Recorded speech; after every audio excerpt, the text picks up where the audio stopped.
eu sou a Lorena e junto com o Guilherme e a Maria Eduarda, nós vamos apresentar o nosso trabalho de conclusão de curso intitulado Explico, aplicativo para desenvolvimento de fala em crianças. Bom, a nossa ideia surgiu quando um dos integrantes do nosso grupo passou por uma situação onde viu uma criança que tinha problema na fala, tentando utilizar um aplicativo que na teoria iria auxiliá-la e não obtendo muito sucesso. Então, a partir disso, nós realizamos várias pesquisas e descobrimos que mais de 10% das crianças possuem algum distúrbio na fala, sendo o distúrbio de articulação mais comum entre eles, que é quando a criança tem dificuldade para controlar os músculos da boca e não conseguindo produzir o som de forma certa. E então, as crianças que possuem esse distúrbio, que possuem dificuldade na comunicação, elas acabam tendo também um vocabulário restrito, na qual elas não conseguem distinguir palavras que possuem significados parecidos. Por exemplo, bota e tênis. É difícil para ela diferenciar essas palavras. E os aplicativos existentes que são para auxiliar essas crianças, eles são extremamente caros, pouco lúdicos para serem utilizados para crianças, e eles não ensinam de fato as crianças a aprender a falar o som. Então, pensando nisso, a gente decidiu criar um aplicativo para ajudar essas crianças, além de ajudar no distúrbio de articulação, ajudar com vocabulário restrito. Lembrando que a gente focou no distúrbio de articulação, mas crianças que possuem outros problemas da fala também conseguem utilizar o nosso aplicativo.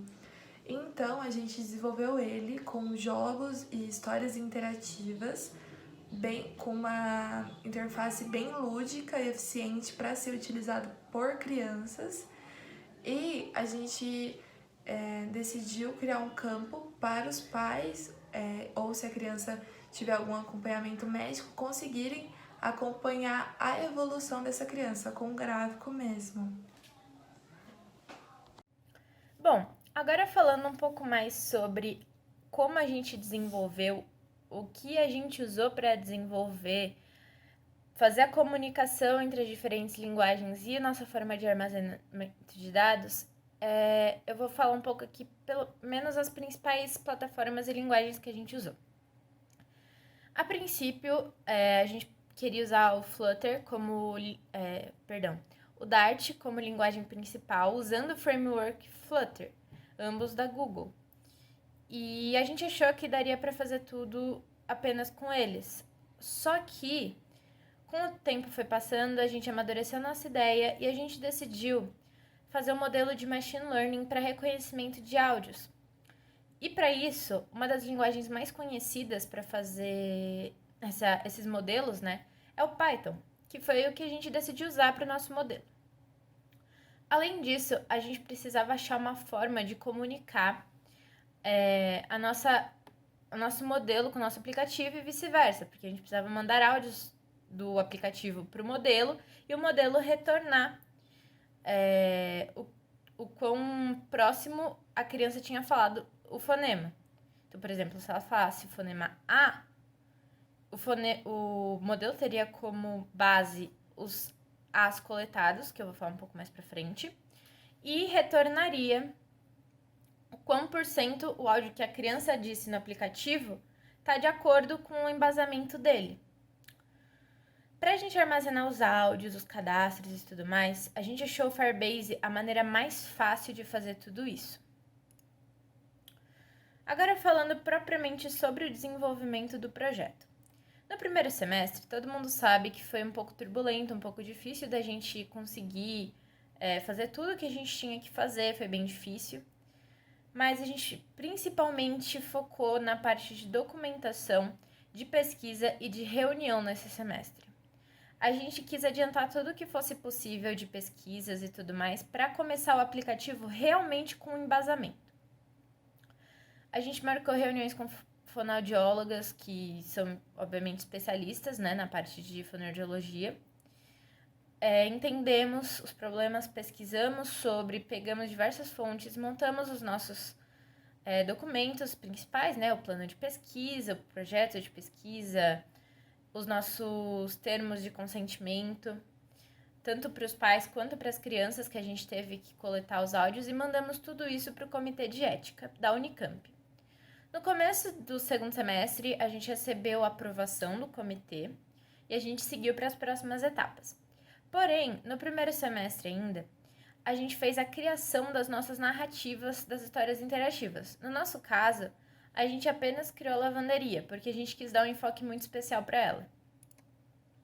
Também fizemos os designs dos cenários, tanto da lavanderia, os objetos que seriam usados na história, quanto dos nossos jogos e todos os nossos personagens. Sobre a coleta de áudios, que eu tinha comentado um pouco antes, pode ter ficado um pouco jogado, mas eu vou explicar agora. A gente decidiu que, por conta do distanciamento social, 6 crianças seria muito bom para a nossa realidade. Conseguimos nos contatar com 6 crianças próximas dos pesquisadores, de idades diferentes e de sexos distintos, para a gente ter a maior variação possível dentro do nosso modelo, para chegar dentro de uma acurácia boa. De primeira mão, a gente achou que ia dar certo. E deu certo para 6 amostras. O problema é que quando você evolui muito isso, quando você vai tentar falar todos os fonemas e tudo mais dentro do aplicativo, por a gente só ter 6 amostras para lidar como base, fica um pouco complicado, o modelo não tá tão bonitinho assim, mas dado a nossa progressão, a gente acredita que com mais amostras o modelo ficaria sim muito positivo e ajudaria muitas pessoas. O problema realmente foi o distanciamento social, que impossibilitou a gente de entrar em contato com mais crianças. A gente também fez a produção dos nossos jogos momentaneamente apenas com um clique na tela. Depois disso, a gente adicionou os áudios da criança falando, o modelo retornando, e aí o personagem pular. E a gente também produziu as nossas histórias interativas, a nossa lavanderia, que tem 2 níveis, o fácil e o difícil. Também mostramos o número de acertos e o número de erros na tela. E a criança tem 3 possibilidades para classificar o objeto que está ali do lado. Uma coisa muito legal que a gente decidiu adicionar agora no final é áudio na nossa história. O usuário ele tem a opção de tirar ou manter o áudio, mas isso seria muito bom para as crianças que são mais novas, né? Porque a gente está trabalhando com uma variação de idade de 5 a 15 anos. 5 anos não sabe ler tão bem. Então, a gente decidiu que a gente ia fazer uma voz específica para o Spico, que é o nosso papagaio, e desenvolver toda a história a partir disso. Aí é o nosso modelo de machine learning. O que vocês estão vendo aí, essa imagem cheia de números, basicamente o que é? É o nosso primeiro modelo. É o que o nosso... Na verdade, a gente tem vários modelos, né? Esqueci de retratar isso. A gente tem 31 modelos, que são os 31 fonemas da língua portuguesa. A gente envia um áudio para o modelo.